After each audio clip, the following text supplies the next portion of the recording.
Look at any early footage of Crimson Desert, and you'll see what looks like the game of the decade. It boasts an open world twice the size of Skyrim, filled with jaw-dropping visuals and visceral combat. But beneath this spectacular surface lies a structural problem that threatens to unravel the entire experience. Why is there so much hype? 3 million copies moved in week 1. 250,000 concurrent players. From the outside, it looks like an absolute triumph. But look closer at the plunging engagement metrics and the mixed reviews. A different picture is emerging. What exactly are people missing while they're blinded by the spectacle? Make no mistake, the initial impression is undeniably powerful. The opening hours masterfully weaponize player psychology.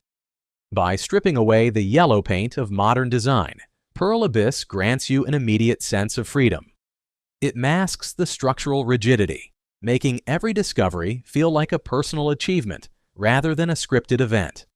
And the combat? It's a stylish, high-octane blend of Devil May Cry and pro wrestling. You can literally drop-kick enemies and perform wrestling grabs. But awe acts as an anesthetic for clunky design. The sheer visual spectacle artificially inflates player tolerance. It blinds them to fundamental UI failures and combat inconsistencies, until the novelty finally wears off. Push past that honeymoon phase, and the cracks show. Because the narrative was reportedly stitched together at the 11th hour, the game lacks a critical contextual anchor.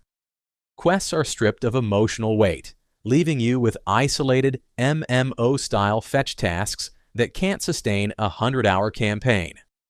The storyline is so disjointed, the CEO of Pearl Abyss publicly admitted they sacrificed the story due to time constraints.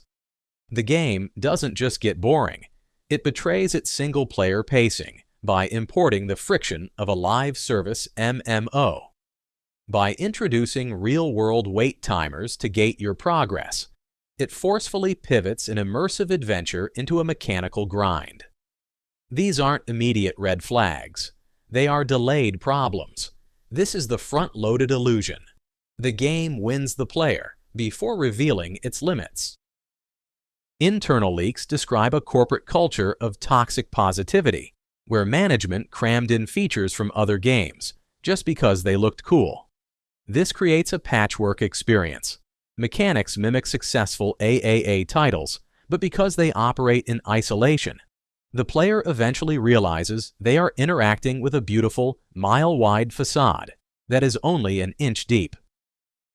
Crimson Desert perfectly illustrates the feature checkbox fallacy, the misguided belief that stacking the mechanics of Red Dead, Zelda, and Black Desert will inherently generate deep gameplay. In reality, systems without connective tissue don't create immersion. They only generate cognitive overload. This structural weakness creates a massive retention risk. We are already seeing the sentiment shift. The game excels at the illusion of freedom. But giving a player 50 different verbs doesn't matter if the world doesn't dynamically react to them. Engagement relies on novelty, but true retention relies on consequence. And nothing you do in Pywell feels like it actually matters. Crimson Desert conflates spectacle with retention. By front-loading its most polished hooks, it creates an engagement bubble that violently bursts once the loop shifts to repetition rather than evolution. It's a trajectory that echoes the fate of New World. This game doesn't fail early. It risks failing after players are already deeply invested. What happens next? The future of Pywell relies on responsiveness. Pearl Abyss is rapidly patching controls and is wisely committed to fixing the base game over rushing out expansions. Their willingness to untangle this web of mechanics will decide whether this game sustains a player base or fades into obscurity. This isn't a bad game. Its technical achievements are staggering, but it is a game praised too early. Crimson Desert succeeds at pulling you in, but its real test for long-term survival